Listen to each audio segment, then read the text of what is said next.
Welcome to this video where I'm going to talk about a scope which was quite highly anticipated last year in 2020, and this is the Crusader 2.0 made by IOR from Bucharest, from Romania. And this scope has quite a following in our region and also in Europe in general. As you probably know, the IOR is a company based in Romania, which is producing the optics since 1936. And they are known for having a completely different take on sport optics than all other producers. Because if you look at their styling and their design and bulkiness and so on, they really stand out. They are way different than all other producers. And a lot of people like this because everybody else is uniformed. Everybody else is really similar each to each other, but IOR really stands out. It's different. A lot of people will say, okay, they are bulky, they are not refined and so on, but some people like this. Okay, so you know the first generation of Crusader was 5.8 to 40 by 56. This is an upgraded version which has a magnification that starts with 5. And what's more important, it has a completely new system of parallax. So it has a side parallax, side focus, which goes from 7 meters all the way to infinity, and not adjustable objective or in the center of the tube like it was before. You know that on the old model you had a rotating ring here with which you had set the correct parallax. It also has a different illumination system, a different elevation turret, which is lockable now. Still very crisp clicks and so on. So a different scope. It's also optically, it's different. It came out in 2020 without any presentation and so on. It was just sent to the dealers, also to us. But then people find out quite, I would say, fast that the new Crusader is already on the market.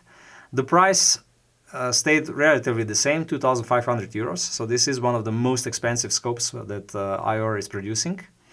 It also has an 8x zoom, so it's understandable. When you look at it, it's huge.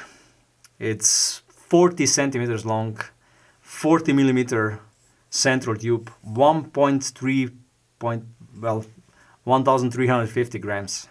So really heavy scope, really big scope. The illumination is powered by CR2032 batteries.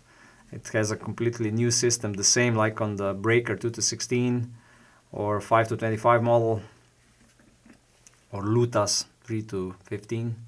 So it's a new design in so many different areas. And if you go through it, so it still has a first focal plane reticle. And you can still buy this scope either in mil version like this one, which has mil clicks, centimeter clicks, or MRAD clicks, and mil MRAD substantions in the reticle. But you can also get this scope in MOA version, which honestly speaking, I don't understand why you would buy it, but on the American market where MOAs are more common, I would say it makes sense. For now, you're only able to choose between MOA and mil version of the scope. So I think it's only 2 reticles. It depends what kind of clicks you take, but I'm sure that in the future you will be able to get other reticles inside also. The illumination works only in the center dot. So this is something what IOR really managed to do well, honestly speaking, because a lot of these reticles that are fully illuminated in their entire shape and size, I think it's too much for a lot of users. So a centrally illuminated dot, it's better in this regard. So the turrets, you probably seen them, at least myself, I've seen them first on Lutas model. So the elevation turret is lockable. It has a secondary 0 like always. 10 mils of travel in one turn, multiple turns, and the turn indicator in the form of lines under the turret. So still no mechanical turn indicator, but it has a mechanical 0 stop, which is set here. Really nice one. I would say much better than on the older models. I personally use 4 to 28 quite a lot, one generation older. And these turrets are better, at least in my opinion. And now we come to the really important feature. Since this is a 40mm tube, even though the maximum magnification is 40 times, you still get 35 mils of travel, of the elevation travel. This is really a lot, much more than on similar scopes with a similar high magnification. We already said lockable zero stop on the windage side. The clicks are a little bit different feel, this different sound, still nice, but no lockable function and nothing so advanced. They are normally resettable, but not as, I would say, refined as or developed as far as the elevation turret. Okay, the optical performance, so 8 times zoom, 5 to 40, 56mm objective lens, really big, quite a bright scope, honestly speaking. The field of view is 7 meters at 5 times magnification, which is above average, even though when you look through it, the apparent field of view is not that big. Honestly speaking, you don't have a feeling of a really wide field of view, but it's not problematic. You just notice it. Somehow I'm not able to lose the feeling that the older IORs had a wider field of view, at least to my, it's a feeling of mine. I'm not sure. I would need to check side by side if this is true, but somehow I was always having the idea that the older models had a wider field of view. The eye relief is around from 80 to 90 millimeters, 8 to 9 centimeters. It depends on the magnification where are you set. More than enough. The eye box is also average. It's not the best in the class, but it's also far from being the worst in the class. So you will not notice that it will be bad. And all in all, a very usable scope for long-range shooting. Okay, I think I went through the turrets, the reticle, the design of the scope quite, I would say, in a timely manner. Now I can do the summary, which I always do at the end.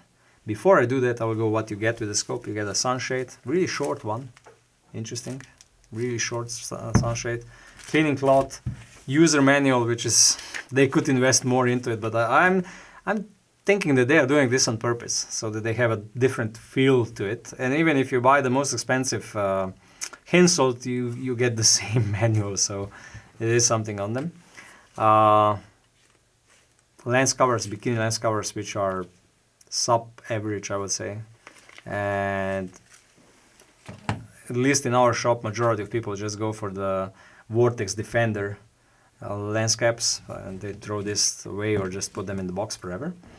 Okay, and now we can go to the summary. What is sweet and what is sour? What could have been done better? So what I like with this scope is normally the magnification range, 8 times zoom, and the combination with a really extreme elevation. 35 mils on a 40 times magnification is really, really rare. I like the new turrets, the locking function, the zero stop function, the clicks, which are really crisp and audible. Really nice turrets. I also like the, I would say, this design philosophy, that they're staying with their bulky, non-refined designs to be different, to not be the same like everybody else on this market. And I really respect this and I like this. What I don't like that much, okay, still what I like, 30 years warranty. Their service is not the fastest in Europe, but still they do the job done. Even if your scope is 20 years old, they will service it, and this is important. Okay, so what is sour? What could have been done better? In my opinion, the size and weight. This is a really huge scope. Normally it goes on rifles which are also very big, and it's not a big problem. The spring for the erector tube, it's the biggest one I know in the industry. So this knob outside, you have to be careful with mounting also because it's so big. The parallax, okay, this side focus works well and everything, but I like their solution of parallax on the body also.